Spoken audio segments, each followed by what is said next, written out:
In the Gospel of St. Matthew, chapter 5, verse 37, let your yes mean yes, and your no mean no. Anything more is from the evil one. Hi sisters and brothers, si Kuya Paul Cinco Cachola po ito. And I welcome you all again in our Faith Journey YouTube channel. Sige, Kuya Paul. Medyo iba po ang setup natin. Nasa harap po tayo ng isang magandang bulaklak. A beautiful, a wonderful flower. You know, it's always easy, yes, to be honest. Napakadali ang maging tapat. When we're honest, we don't have to remember everything that we've said. But when we lie, kung tayo po ay nagsisinungaling, then we lose our peace. Something in us rebels. May paliwanag po yan sa psychology. And psychology explains this as cognitive dissonance. May simplest explanation. We are created in the image and likeness of God. When we violate our nature, our body complains.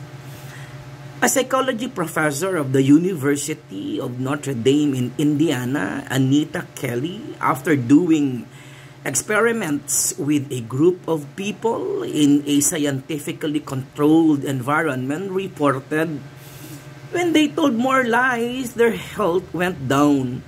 And when they told the truth, it improved.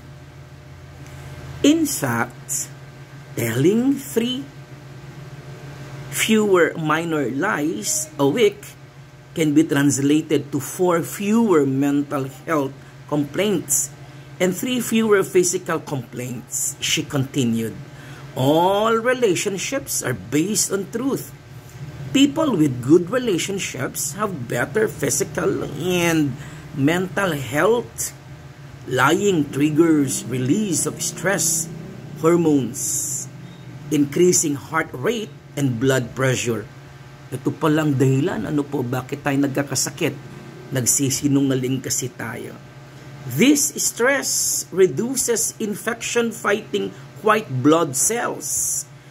Over the years, this could be contribute to lower back pain, tension, headaches, menstrual problems, and even infertility. Grabe pala ang dulot ng pagsisinungaling.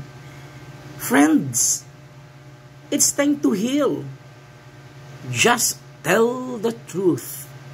Nothing more, nothing less.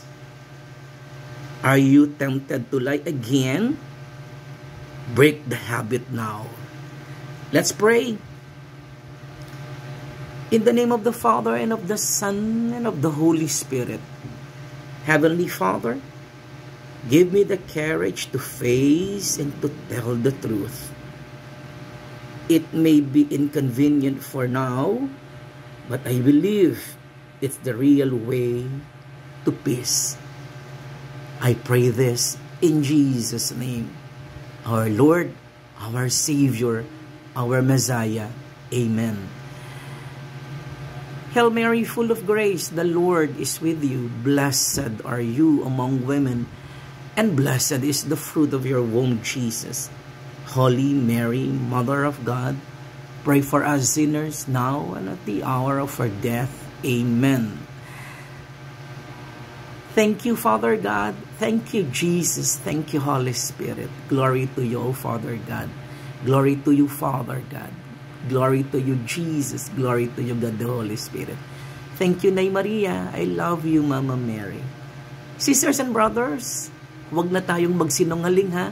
Magkakasakit lang tayo, Tell the truth. Salamat po.